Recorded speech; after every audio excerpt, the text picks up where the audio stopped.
Pure लावणी बघायची असेल तर तुम्ही ती ढोलकीवर ती पूर्ण झाकून पाकून नऊवारी साडी घालून, नथ घालून, केस बांधून ती खरी लावणी. लावणीचा शृंगार खरी सुरुवात तर नऊवारी आणि तिच्या त्या घुंगराच्या चाळीपासून होतो. ती पूर्ण झाकलेली आहे. ती कुठेही तुम्हाला हे दिसणार एक्सपोज करताना दिसणारच नाही. आजकाल काय झालंय, स्कर्ट आणि ब्लाउज घातले की मुली कशाही धांगड-धिंगाणा असतात आणि कुठलीही लावणीवर डीजे करतात. त्यामुळे ती लावणी लावणीच राहिली नाही. माझं शिक्षण 12वी पर्यंत झालं. परिस्थितीने मला काही पुढे शिकता नाही आलं. घरची जबाबदारी माझी एकटीवरच होती. माझे वडील गेले तेव्हा मी 3-4 वर्षाची असेल. मुली सुद्धा आजकाल स्वतःला इतकं एक्सपोज करतायत स्टेजवरून.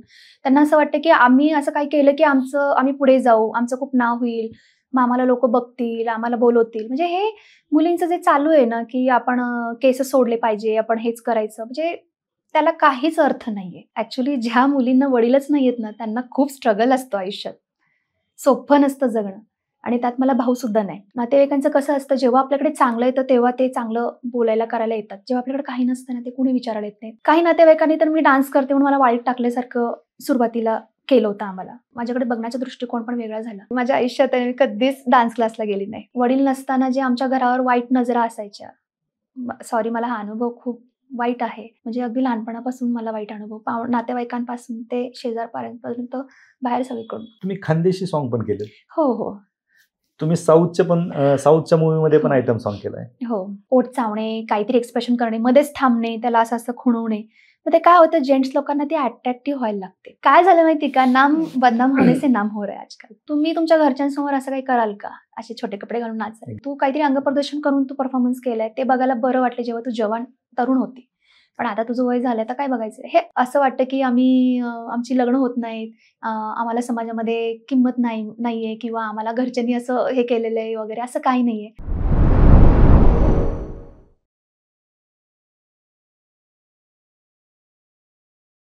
नमस्कार, मी किरण निंबोरे आणि आपण पाहताय वास्तव कट्टा.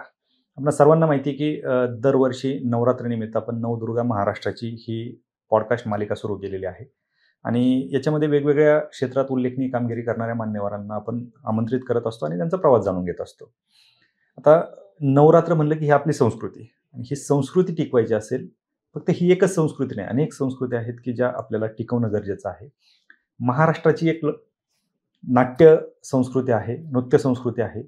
त्याच्यामध्ये जो पहिला मान मिळतो तो लावणीला. लावणी ही महाराष्ट्राची संस्कृती, परंतु ही संस्कृती कुठंतरी ऱ्हास होताना आपण पाहतोय, आपल्याला दिसते, किंवा तिचं वेगळंच रूप समाजासमोर प्रदर्शित करताना आपण पाहतोय. आज आपल्यासोबत आजच्या या सिरीजमधल्या गेस्ट आहेत राधिका पाटील, ज्यांना कोणी ओळखत नसेल असं नाहीये, कारण शांताबाई जे गाणं प्रत्येकाला माहिती आहे, म्हणजे लहान्यापासून ते मोठ्यापर्यंत प्रत्येकाच्या तोंडामध्ये हे शांताबाई गाणं कधी ना कधी आलेलं आहे. तरुणाई त्या गाण्यावर थिरकलेले आहे.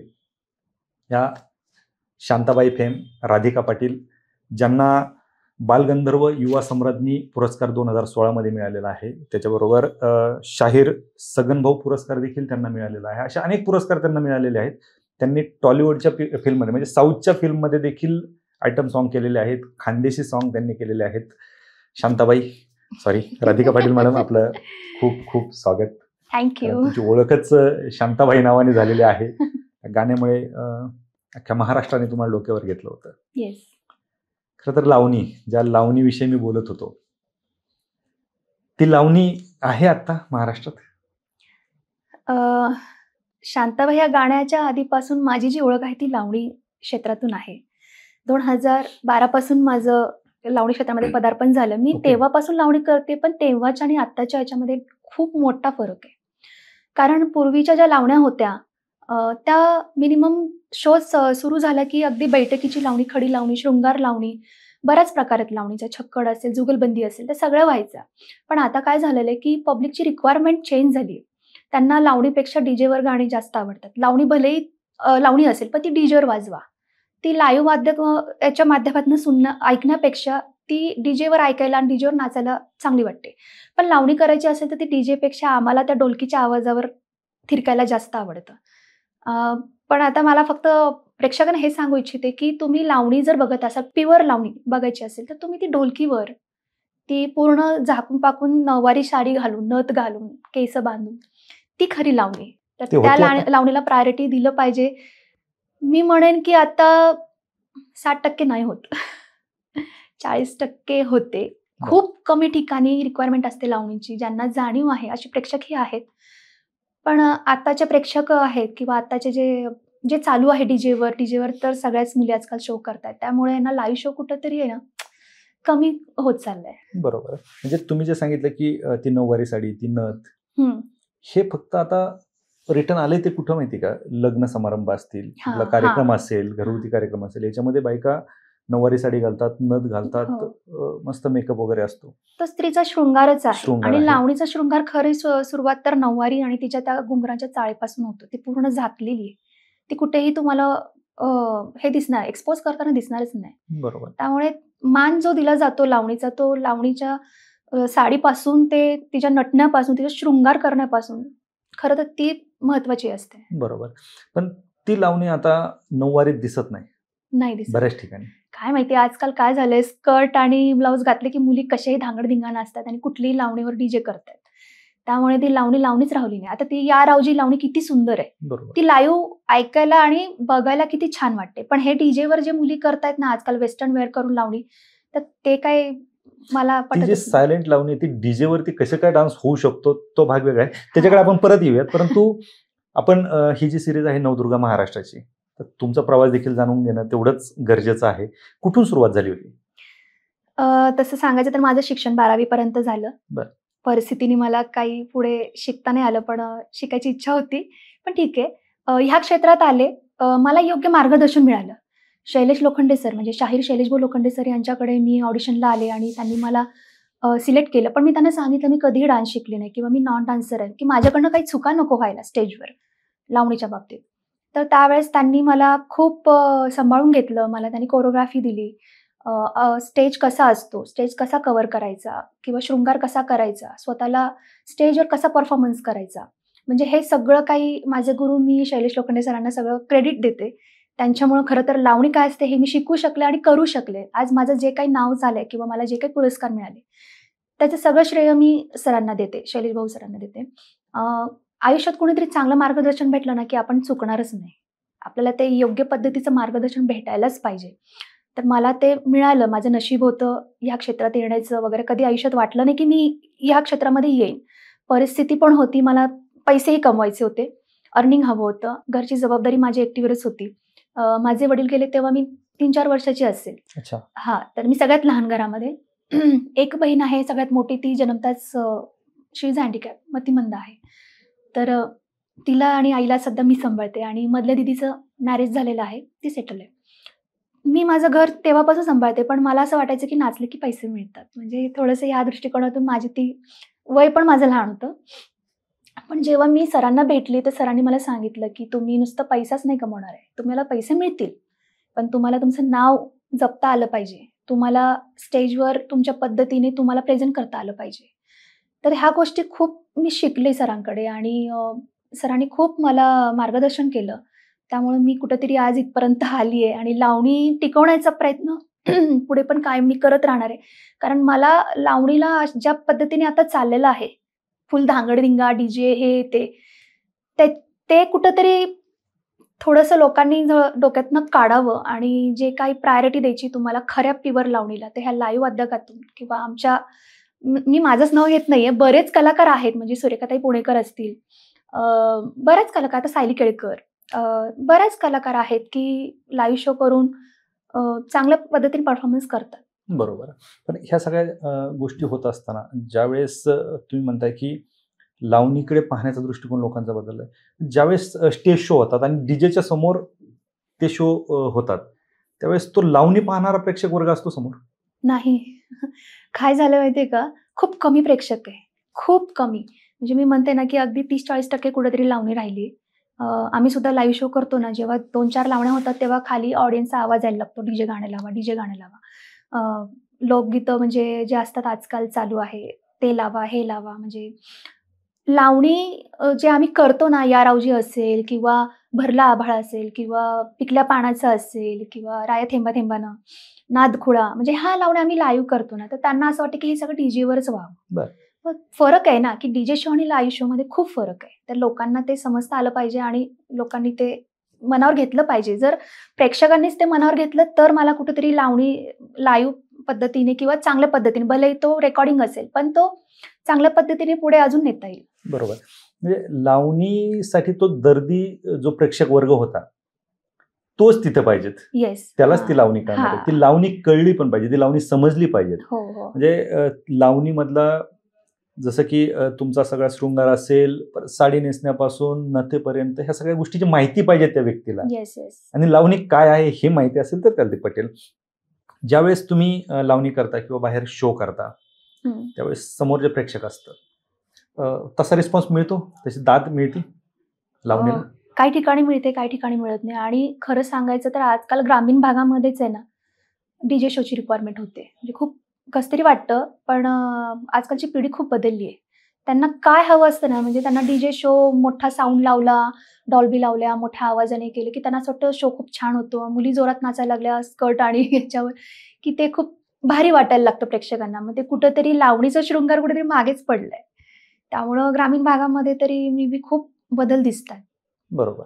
म्हणजे तुम्ही सांगता तसं नऊवारीतली लावणी ही स्कर्ट आणि ब्लाउज वरती आली. हो, हो. म्हणजे लोकांना त्या डान्सपेक्षा अंग प्रदर्शन जास्त पाहायला जास्त वाटतं. महत्त्वाचं वाटायला लागलं. आणि मुली सुद्धा आजकाल स्वतःला इतकं एक्सपोज करतायत स्टेजवरून. त्यांना असं वाटतं, की आम्ही असं काही केलं, की आम्ही पुढे जाऊ, आमचं खूप नाव होईल, मग आम्हाला लोकं बघतील, आम्हाला बोलवतील. म्हणजे हे मुलींचं जे चालू आहे ना, की आपण केस सोडले पाहिजे, आपण हेच करायचं, म्हणजे त्याला काहीच अर्थ नाहीये. त्याला लावणी शो तुम्ही म्हणूच नका. मग तुम्ही स्वतःला लावणी कलाकार म्हणूच नका.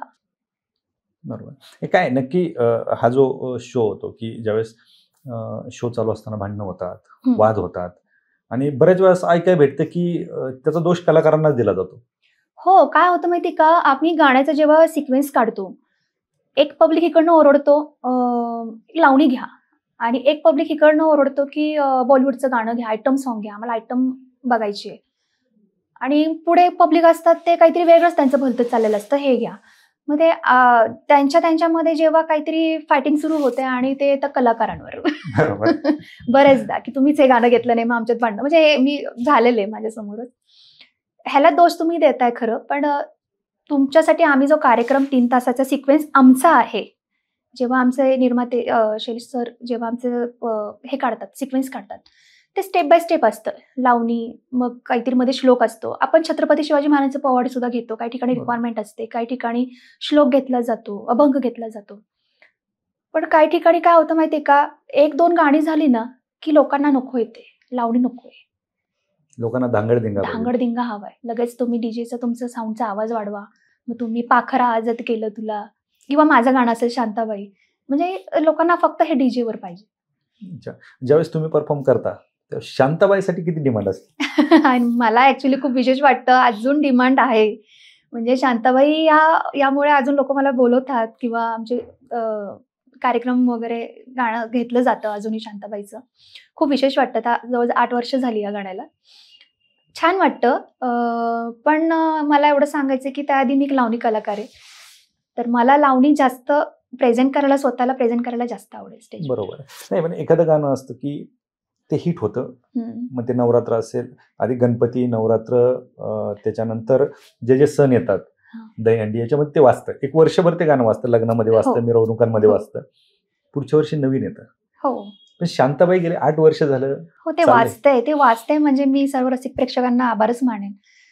सुमित कंपनी यांचे मी खूप मनःपूर्वक आभारी मानेन, आणि संजय लोंढे सर ज्यांनी हे गाणं लिहिलं, गायलं, त्यांचे मी आभार मानते. कारण अजून त्या गाण्याचा ठेका पब्लिकनी सोडलेलाच नाहीये. अजूनही लग्नात वाजतो, अजूनही दहीहंडीत वाजतं, अजूनही प्रत्येक फेस्टिवलला ते गाणं वाजतं. भारी वाटतं पण मला. बरोबर. ज्यावेळेस तुम्ही सांगितलं की तुमचे वडील लहानपणीच गेले, जबाबदारी तुमच्याकडे आली, ज्यावेळेस तुम्ही डान्स करायला लागलात, तुम्ही ग्रामीण भागातल्याच, जर एखादी मुलगी डान्स करते, तर ते शक्यतो कुटुंबालाही आणि रिलेटिव्हला, विशेषतः कुटुंबापेक्षा जास्त रिलेटिव्हला ते पटत नसतं. तुमच्या बाबतीत काय असं घडलं? खूप फेस केलंय. ऍक्च्युली ज्या मुलींना वडीलच नाहीयेत ना, त्यांना खूप स्ट्रगल असतो आयुष्यात. सोपं नसतं जगणं. आणि त्यात मला भाऊ सुद्धा नाही. आम्ही तिघी बहिणी, आणि आईनीच आम्हाला, म्हणजे माझ्या आईला मी झाशीची राणी म्हणेन. म्हणजे असल्या कठीण परिस्थितीमध्ये कुणाचा आधार न घेता तिने जे आमच्यासाठी आयुष्यभर केलं ना, मी 10 जन्म जरी घेतले तरी मी ते फेडू शकणार नाही. म्हणजे मी इतकी ऋणी आहे तिची. कारण वडील गेल्यानंतर जबाबदारी तर आलीच, आईवरच आली. आईला माझ्या काही वर्षापूर्वी आहे ना अटॅक आला होता. बरं. आणि ते कशामुळे आलं, की आमचा एक स्टॉल होता भाजी आणि फ्रूट विकण्याचा. तर आणि आम्ही त्यावेळेस मेसचे डबे पण करायचो. तेव्हा माझी 12वी वगैरे होती. तेव्हा आम्ही सगळं कामाच्या ह्या धावपळीमध्ये आईवर खूप प्रेशर यायचं, माझ्यावर पण यायचं. पण ते आईला अटॅक आला सगळ्या ह्याच्यातून आणि मी खूप घाबरून गेले, की डॉक्टरने सांगितलं, की यांना काम करू देऊ नका. कारण ती कॅरेट वगैरे उचलायची 5 आणि 10, 20-20 किलोचे पोते, 50 किलोचे. म्हणजे आई माझी खूप अशी भक्कम आहे. पण शेवटी शरीर आहे. कधी साथ देईल आणि कधी काय सांगता येत नाही. आणि मी खूप घाबरून गेले. करायचं काय? आणि एकतर नातेवाईकांची कुणाचीच साथ नाही. कुणाचीच नाही. नातेवाईकांचं कसं असतं, जेव्हा आपल्याकडे चांगलं येतं तेव्हा ते चांगलं बोलायला, करायला येतात. जेव्हा आपल्याकडे काही नसतं ना, ते कुणी विचारायला येत नाही. तो अनुभव मी आता घेतेय. बरोबर. आता सगळे नातेवाईक फोन करतायत. आता स्वतःचं घर आहे, गाडी आहे, सगळ्या गोष्टी आहेत, नाव आहे. तर आता सगळे बोलवतात, करतात, मान-सन्मान देतात, लग्नाला बोलवतात. त्यावेळेस नाही कधी अशा गोष्टी म्हणजे नाही मिळालं असं कधी. काही नातेवाईकांनी तर मी डान्स करते म्हणून मला वाळीत टाकल्यासारखं सुरुवातीला केलं होतं आम्हाला. पण मी एकच माझ्या आईला म्हणायची, की तुझी साथ मला हवी फक्त. मला जगाशी काही घेणं-देणं नाही. आईने मला खूप प्रायोरिटी दिली, माझ्या करिअरला प्रायोरिटी दिली. मी जेव्हा सरांकडे आले, शैलेश लोखंडे सरांकडे, माझी आई स्वतः त्यांना भेटली. आईला पण कसतरी वाटलं, की ही डान्स करणार वगैरे असं तसं. कारण माझी आई एक शिक्षिका आहे खरं तर. आणि जेव्हा आम्ही सरांना भेटलो, शैलेश लोखंडे सरांना जेव्हा भेटलो, सरांनी ऑडिशन घेतली, त्यांच्याशी गप्पा वगैरे मारल्या आम्ही. सरांनी सगळी ही माहिती सांगितली. बऱ्याच मुली अशा आहेत, ग्रॅज्युएट झालेल्या आहेत. सायली केळकर आपल्याकडे आता तुम्ही ज्यांना भेटलात, ती स्वतः लॉ आहे. बरोबर. बऱ्याच मुली शिक्षण करत शो करतायत, शाळा करत सुद्धा आपल्याकडे येतायत. म्हणजे 10वीच्या मुली वगैरे त्यांना करायचं असतं, शिकायला येतात आपल्याकडे. तर मी जेव्हा सुरुवात केली तेव्हा मला ह्या गोष्टींचा त्रास झाला. अगदी म्हणजे नाही का, माझ्याकडे बघण्याचा दृष्टिकोन पण वेगळा झाला. पण मम्मी माझ्या सदैव माझ्या पाठीशी राहिली. त्यामुळे मी करत आले. याचं कारण पण एक आहे, की मी चांगल्या ठिकाणी काम करत होते. एका चांगल्या बॅनरमध्ये काम केलं मी. त्यामुळे मम्मी जेव्हा सरांना भेटली, शैलेश लोखंडे सरांना, तेव्हा मम्मी स्वतःच मला, की "बाबा कर, बिंदास कर, की तू ह्याच्यातून करिअर करू शकते." मग ओके. तेव्हा कुठे आमची जरा परिस्थिती चेंज झाली. मला चांगलं मानधन मिळालं, चांगला डान्स शिकायला मिळाला, लावणी शिकायला मिळाली, लावणीचं महत्त्व कळलं. तेव्हापासून मग आत्तापर्यंत माझा प्रवास खूप छान झाला. आणि मी उलटं हे सांगेन, की ज्या पण मुली असतील, त्यांना लावणी शिकायची आहे किंवा त्या बिंदास शिका, बिंदास या करिअरमध्ये या. तुम्ही स्वतःला कसं प्रेझेंट करता तसं तुम्हाला पब्लिक बघणार आहे. तुम्ही स्वतःला एक्सपोज केलं तर त्या अँगलने तुम्हाला पब्लिक बरोबर. बोलवणार. तुम्ही छान केलं तर तुम्हाला पब्लिक छानच मिळणार आहे. तर तो अनुभव माझा आता चांगला आहे. क्या बात आहे. मग हे ज्यावेळेस डान्स तुम्ही तर करत होतात, तुमचं 12वी झालं. मग हे डान्स आधी शिकला होतात तुम्ही की कसं? नाही, माझ्या आयुष्यात मी कधीच डान्स क्लासला गेली नाही. अच्छा. आजपर्यंत नाही. मग तुम्ही डायरेक्ट डान्स? येस, मी तेच म्हणते, की माझे निर्माते आहेत ना, त्यांनी मला शैलेश लोखंडे सरांनी खूप छान मार्गदर्शन ओके. केलं. तिथून पुढे तुम्ही लावणी शिकलात? येस, मी तिथून शिकत आजपर्यंत इथपर्यंत आले. एवढं सोपं आता आहे? सोपं नाहीये, खूप स्ट्रगल आहे किंवा खूप मेहनत घ्यावी लागेल. तुमची इथून इच्छा असेल ना मनापासून, तर तुम्हाला कोणी अडवू शकणार नाही. तुम्ही कुठलीही गोष्ट करा मग. बरोबर. मग ह्या सगळ्या गोष्टींमध्ये तुम्हाला कुटुंब सांभाळायचं होतं.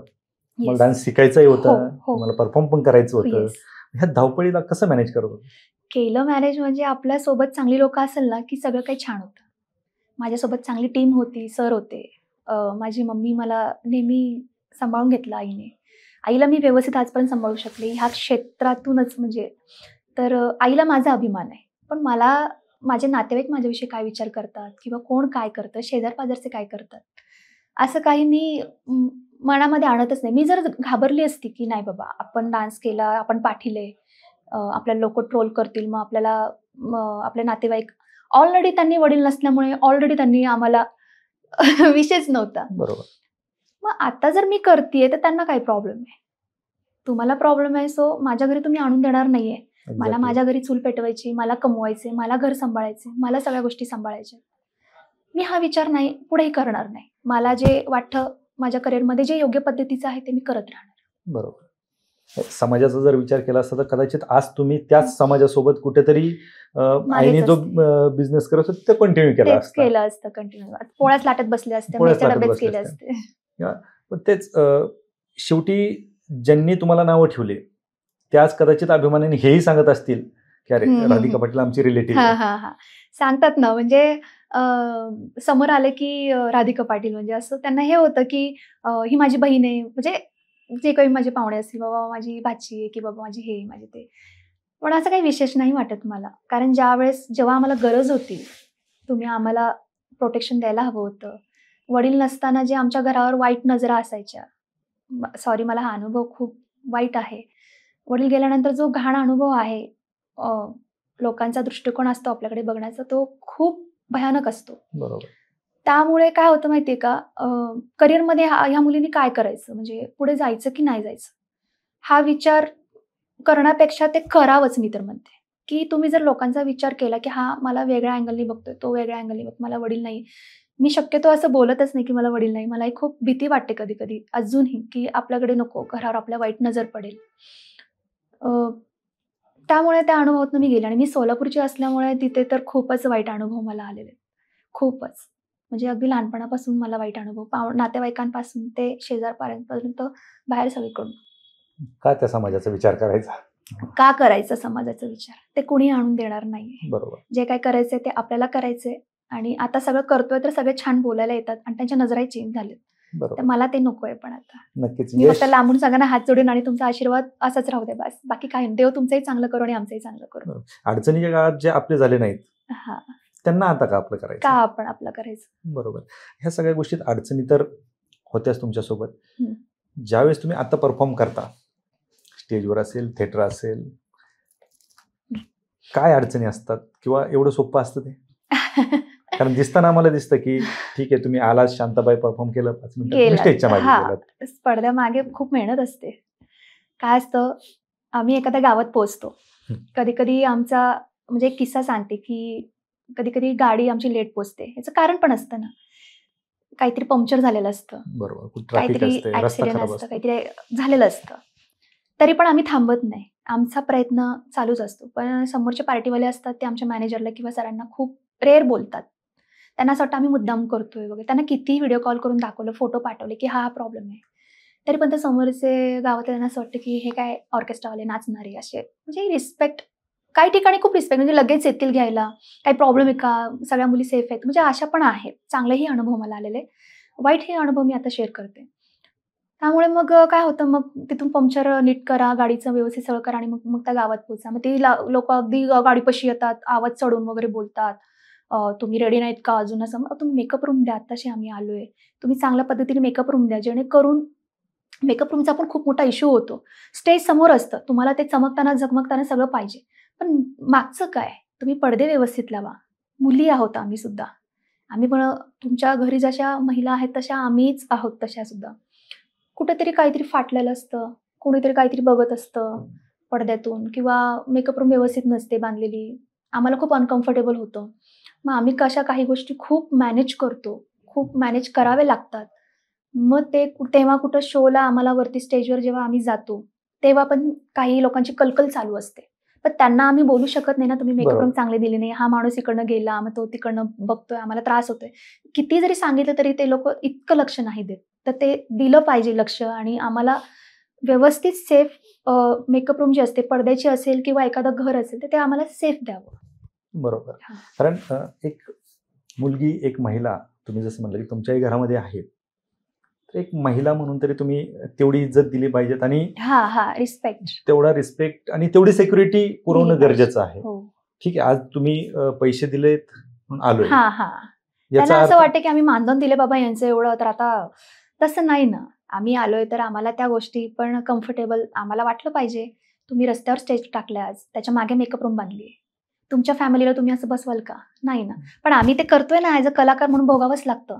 ते कलाकार म्हणून आम्ही कुठेतरी कमी नाही पडणार स्टेजवर. आम्ही तुमचा कार्यक्रम 3 तास पूर्ण करणार, तुमच्या गाण्याची रिक्वायरमेंट पूर्ण करणार, सगळ्या लावण्या होणार, सगळी लोकगीतं होणार, सगळी गाणी होणार. पण कुठेतरी सहकार्य असावं पब्लिकचं, कुठेतरी एक सेफ असावं, असं मला वाटतं. बरोबर. आजपर्यंतचा सर्वात म्हणजे तुमच्या आठवणीतला सर्वात चांगला परफॉर्मन्स कुठला आहे? बापरे! मला बैठकीची लावणी खूप आवडते. प्रत्येक बैठकीची लावणी माझा खूप चांगला परफॉर्मन्स म्हणजे मला बैठकीच्या लावण्या आवडतात करायला आणि खडी लावणी पण मला खूप आवडते. पण मला काय माहिती ह्या जो शोमध्ये आहे मी शैलेश लोखंडे सरांच्या आज, दुसरीकडे मी नाही करू शकणार. म्हणजे अच्छा. खोलून नाचता नाही येणार मला. म्हणजे मी करू शकते स्टेजवर परफॉर्मन्स, पण मला जो आनंद मिळतोय ना इथे माझ्या टीमसोबत काम करायला, तो कुठे दुसरीकडे नाही मिळणार. अच्छा. तुम्ही सोलापूरच्या. तुम्ही खानदेशी सॉन्ग पण केलेत. हो, हो. तुम्ही साऊथच्या मूव्हीमध्ये पण हो. आयटम सॉन्ग केलाय. हो. कसं जमतंय? हो, जमतंय ना. म्हणजे काय होतं भाषा कळत नाही एवढी, हं.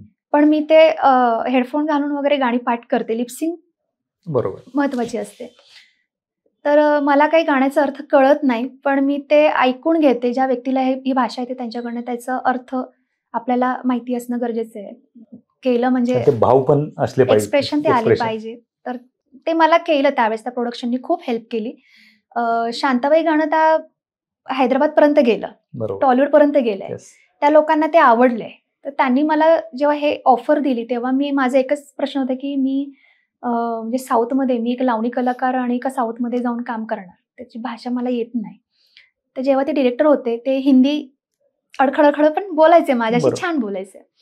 मग त्यांनी मला सगळ्या गोष्टी सांगितलं, समजवलं. मग मी जेव्हा हैदराबादला गेले, तिथं गेल्यानंतर मग हे गाणं वगैरे मी पाठच करायची. म्हणजे मला अजूनही अर्थ कळत नाही, पण ते आहे थोडंफार लक्षात, असं नाही.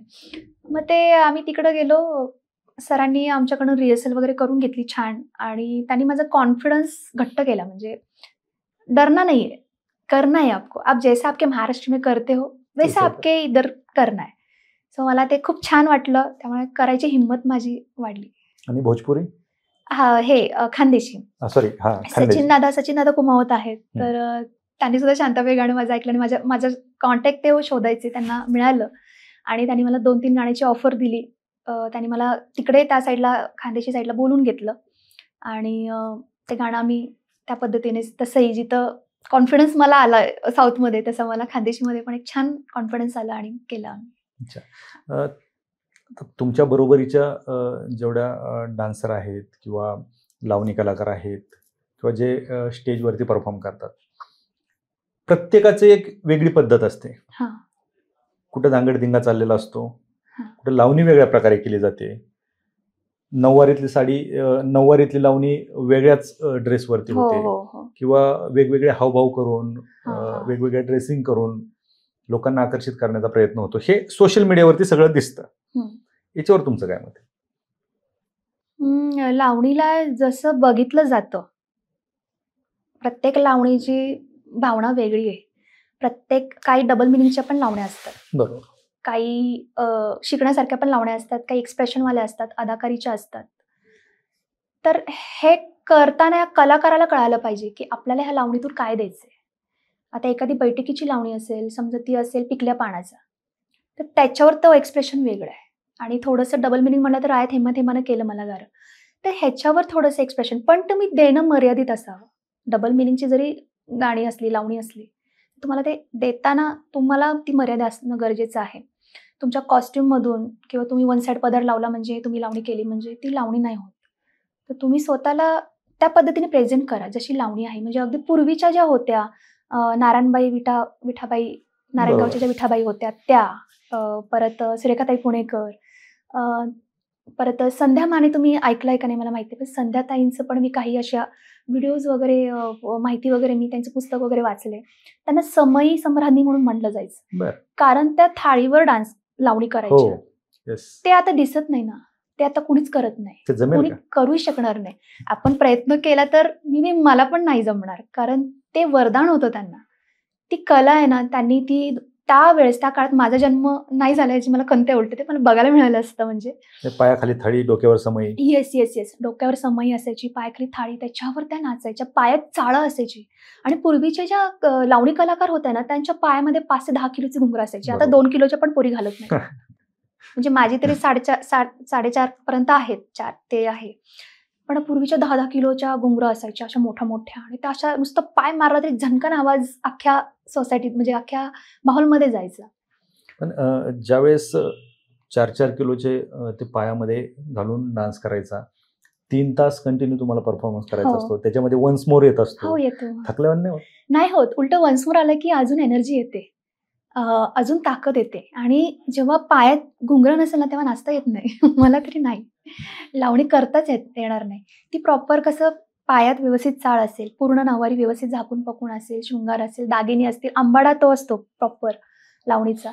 त्याच्यामध्ये जेव्हा आम्ही त्या कॅरेक्टरमध्ये जातो ना, त्या लावणीच्या, तेव्हा एक वेगळा कॉन्फिडन्स असतो आणि तेव्हा उलटं आमचा थकवा जातो. म्हणजे बरेचदा असं झालं की मला खूप ताप वगैरे आले, मी घरी आराम केला आणि अजून आजारी पडले. बरं. पण जेव्हा मी ताप असताना सुद्धा शोला आली आहे ना आणि जेव्हा डान्स केला तेव्हा मला जेव्हा घाम येतो तेव्हा तो ताप गेला आणि मी एकदम ठणठणीत झाली. असं खूप वेळा झालेलं आहे. क्या बात आहे. म्हणजे आवड शेवटी येस. महत्वाची. तुमची आवड असते ना, ती तुम्हाला आहे ना, म्हणजे तुम्हाला नीटच करणार. बरोबर. आणि त्या आवडीने आपण त्या गोष्टी केल्या पाहिजे, केल्या पाहिजे. yes. तरच ते शक्य आहे. आवड कधी मारायची नाही. आज पाहतो की समाजामध्ये लावणी असेल किंवा तमाशा कलाकार असतील किंवा स्टेज शो असतील, याच्याकडे महिलांकडे पाहण्याचा दृष्टिकोन समाजाचा वेगळा असतो. हो. तुम्हाला असा अनुभव आला? हो, येतो ना अनुभव. म्हणजे अगदी खूप वर्षापूर्वी मी जेव्हा वेडिंग शो करायची लग्नामध्ये, तेव्हा आम्हाला मेकअप रूम द्यायची ना, ती छोटीशी असायची मंगल कार्यालयमध्ये. त्या बायका ज्या असायच्या ना, त्या खूप वेगळ्या ह्याच्याने आम्हाला हे करायच्या. म्हणजे अगदी हळहुडसारख्या भाषेतून बोलायच्या आणि त्यांना असं वाटायचं आम्ही काय त्यांचं चोरतो की काय? किंवा आमचं काय त्यांच्या नवऱ्यावर डोळे असतात की काय? म्हणजे असं काही महिलांचा दृष्टिकोन असतो. तर ते आम्ही बरेचदा फेस केलेलं आहे. पण आम्हाला काय असतं की आम्ही येणार, तिथं काम करणार आणि निघून जाणार. तुम्ही तुमच्या लोकांनीच शो ठेवलेला आहे. आम्ही काही तुमच्याकडे नाही आलोय. पण आमची कला आहे म्हणून तुम्ही आम्हाला बोलवलंय.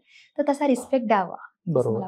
हे महिलांचा. पुरुषांचा पण दृष्टिकोन वेगळा असतो. वेगळा होतो म्हणजे खरंच होतो. म्हणजे काय त्यांना वाटतं एखादी बाई पायात चाळ बांधली म्हणजे ती काहीतरी तमाशीवाली वगैरे, त्यांना असं काहीतरी हे असतं.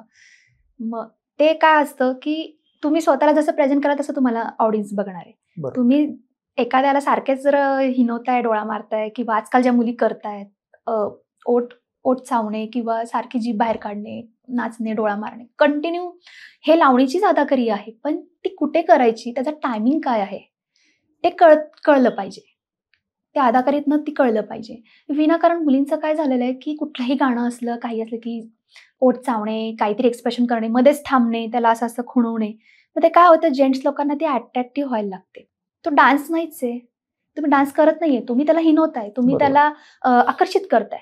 तुम्ही आकर्षित केलं पब्लिकला म्हणजे तो तुम्ही परफॉर्मन्स किंवा तुम्ही कलाकार म्हणताय स्वतःला, तुम्हाला लाज वाटली पाहिजे मी म्हणते. म्हणजे बरोबर. माझं स्पष्ट म्हणणं आहे. मग त्याच्यामुळे सगळेच कलाकार बदनाम होतात ना? एकामुळे सगळे कलाकार बदनाम होतात.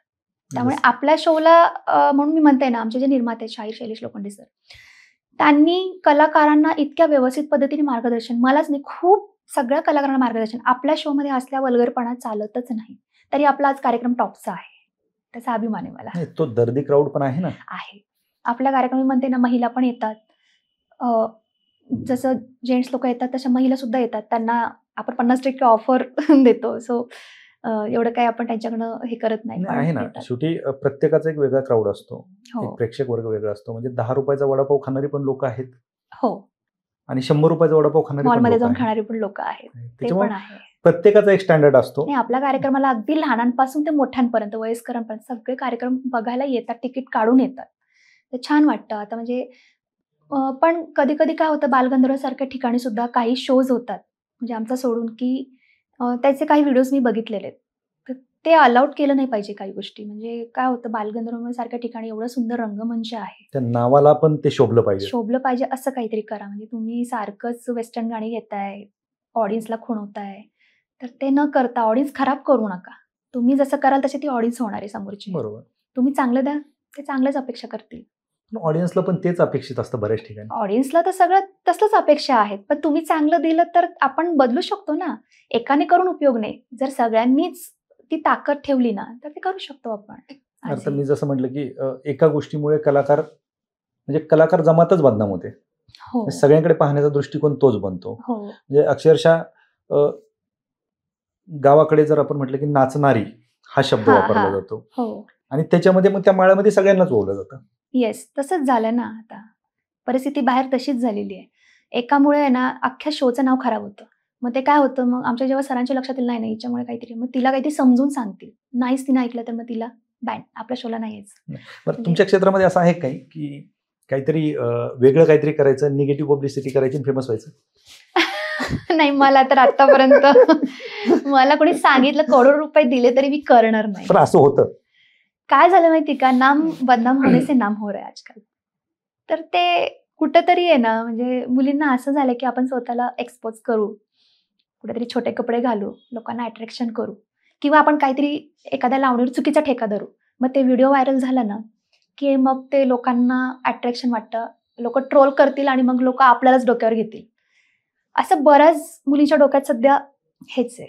चालतंय किती दिवस? नाही, ते किती दिवस चालेल असं नाही, आणि चाललं तरी पण ते एका ठिकाणी टिकत नाही ना. आता मी आज जवळजवळ 13-14 वर्षपेक्षा जास्त होत आली मी एकाच बॅनरला काम करते, शैलेश लोखंडे सरांकडे. मी का दुसरीकडे तुम्हाला दिसत नाही? त्याचं कारण आहे ना, त्यांनी ती क्वालिटी ठेवली आहे, मेंटेन केलंय, आम्हाला योग्य मार्गदर्शन त्यांनी केलेलं आहे, ते सपोर्ट करतात चांगल्या गोष्टीसाठी आम्हाला, त्यामुळे आम्ही आज इथपर्यंत आलो. बरोबर. आणि 15 वर्ष जोक नाहीये की हा प्रवास आम्ही करून सुद्धा आमचं आज नाव आहे, आमच्या बॅनरचं नाव आहे. त्या मुलींचे 4 दिवस नाव, 5व्या दिवशी कोणी ओळखणार नाही त्यांना.